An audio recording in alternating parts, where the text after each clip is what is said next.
I need you to take a leap of faith. I need you to take a leap of faith.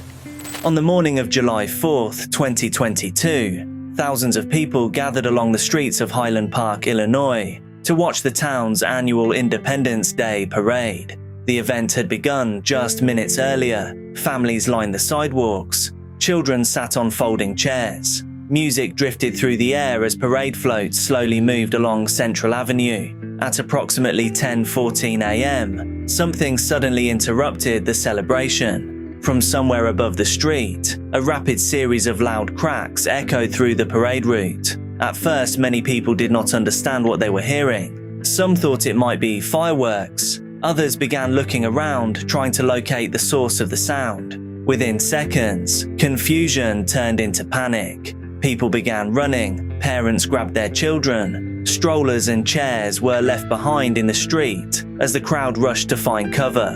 From a rooftop overlooking the parade route, someone had opened fire. By the time police reached the building where the shots had been fired, the person responsible was already gone. Someone had carried out a highly coordinated attack in the middle of a holiday celebration and then disappeared into the surrounding streets. In this video, I'll walk through the disturbing facts behind this case and show you the horrifying evidence from the crime scene.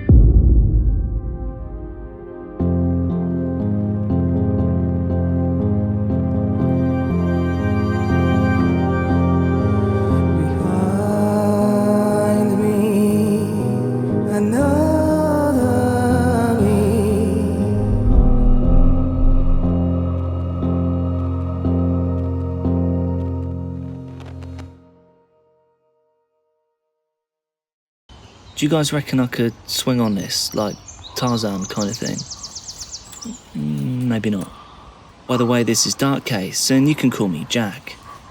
I bring you all kind of things, true crime, dark and disturbing. So if you want to be a part of the Dark Case family, just hit subscribe now and make sure that all notifications are turned on. And now for today's silly little question. Would you rather have 4 legs or 1 arm? Let me know down in the comments. But that's enough for me. On with the video. Highland Park is a suburban community located roughly 25 miles north of Chicago. The town has a population of about 30,000 residents. Every year, the city hosts an Independence Day parade that attracts large crowds from the surrounding area. In 2022, the parade was scheduled to begin at 10 a.m. The route started at the intersection of Laurel Avenue and St. John's Avenue.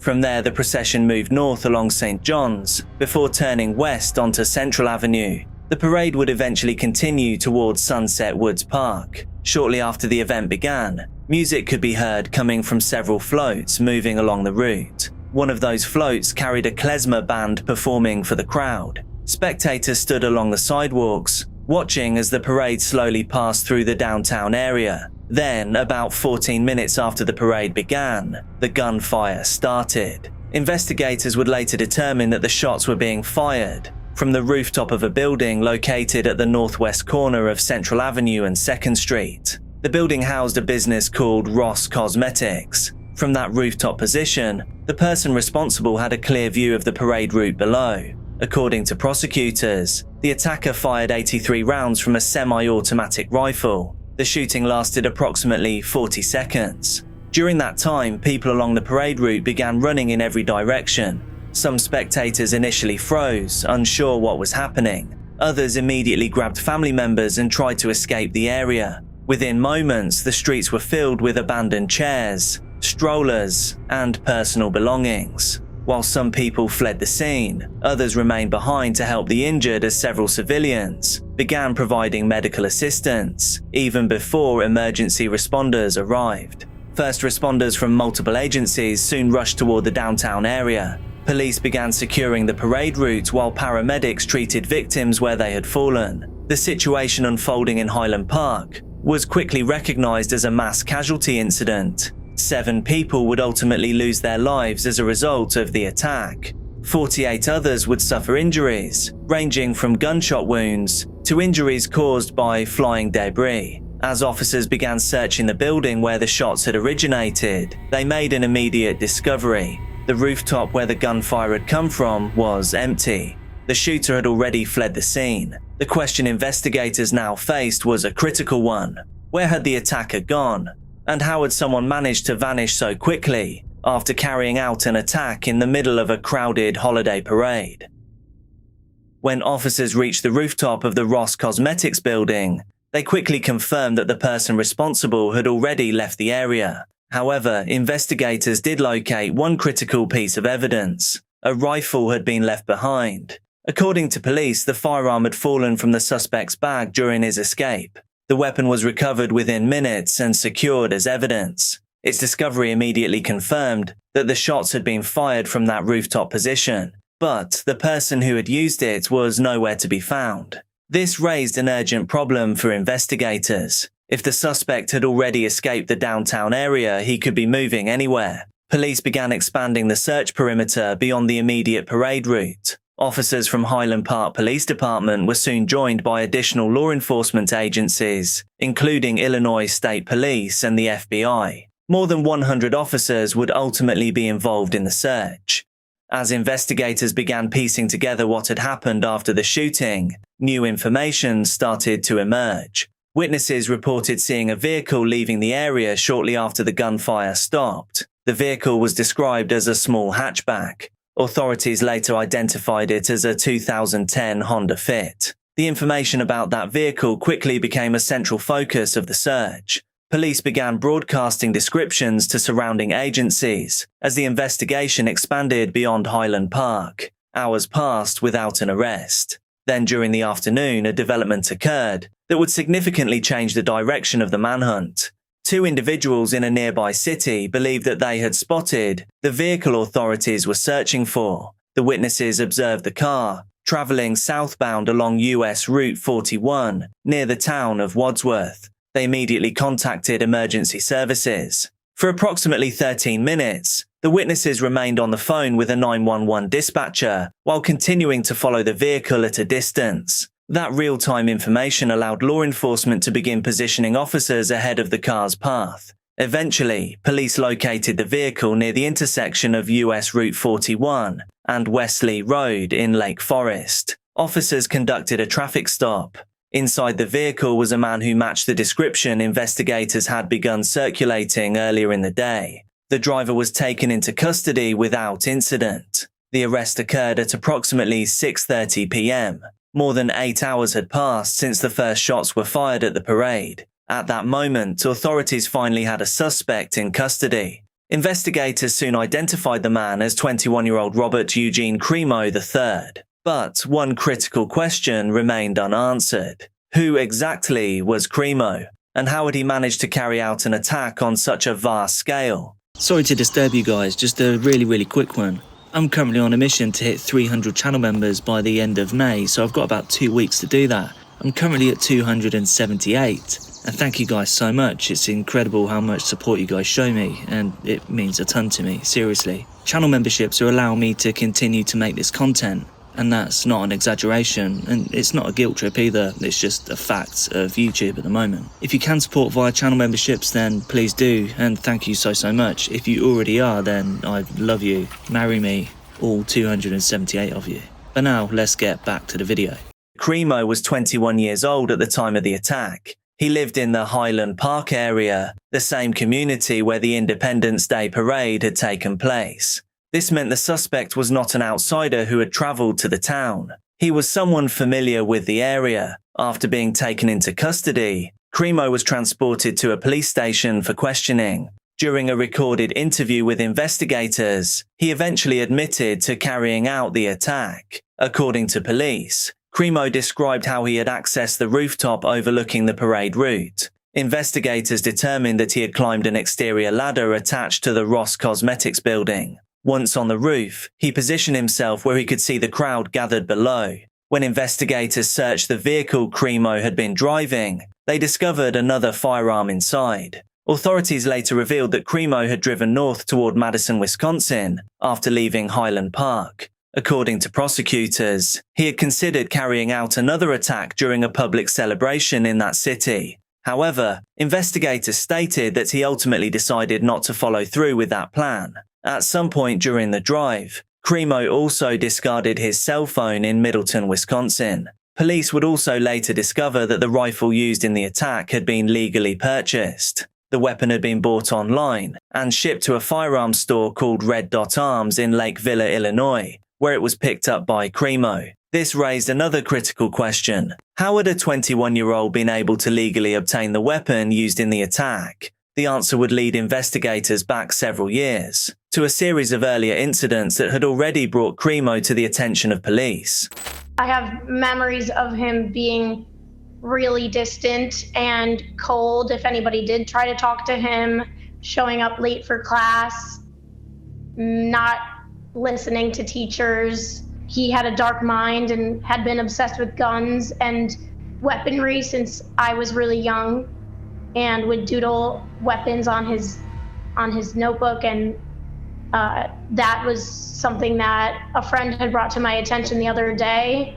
That is a scary, maybe warning sign. And when you heard the news that it was him, sadly, it wasn't a shock that it was him. Yes, and I am speaking for myself there, but I do not think it would even be any what of an assumption to say that a lot of other people had very similar responses to me, that we were not surprised. As investigators began examining Crimo's background, they discovered that this was not the first time his behavior had raised concerns. Police records showed that officers had previously responded to incidents involving him several years before the attack. One of those incidents occurred in April 2019. During that event, police were called after a report that Crimo had attempted suicide. Officers responded to the situation and documented the call. No criminal charges were filed at that time. A second incident occurred later that same year. In September 2019, a family member contacted police and reported that Crimo had made threats to kill everyone. When officers arrived, they conducted a search of the residence.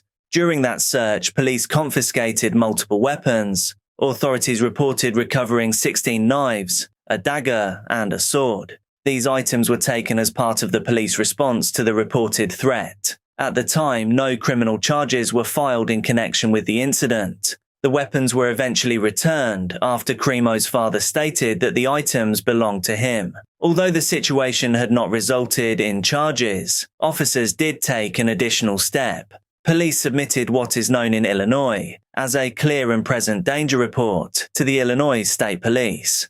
This type of report is intended to alert authorities when someone has displayed behavior that may indicate a risk of harm to themselves or others. However, the report alone does not automatically result in legal restrictions. It instead becomes part of a record that may be considered during future background checks. For investigators reviewing these earlier incidents after the parade shooting, the sequence of events raised an obvious question. If these warning signs had already been documented, how had Crimo later been able to legally purchase firearms? The answer would lie in a decision that occurred only a few months after the threat report had been filed.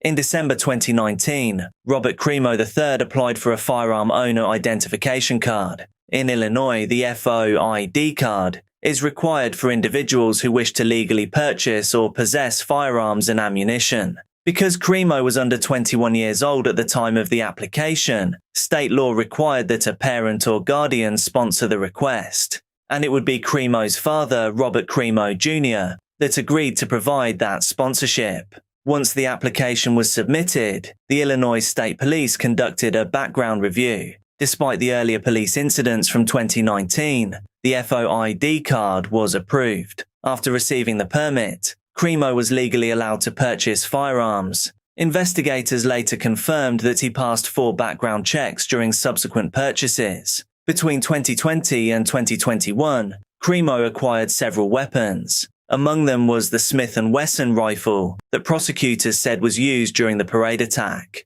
The firearm had been purchased online and shipped to a dealer in Lake Villa, Illinois. From there, it was picked up through the standard transfer process required by federal law. For investigators reviewing the timeline after the shooting, this sequence illustrated how earlier warning signs had not resulted in a legal barrier to firearm ownership. The FOID approval meant Crimo could legally acquire weapons despite the previous police reports. But as authorities continued examining his background, they began discovering another area that raised additional concerns. Investigators soon turned their attention to Crimo's activity online.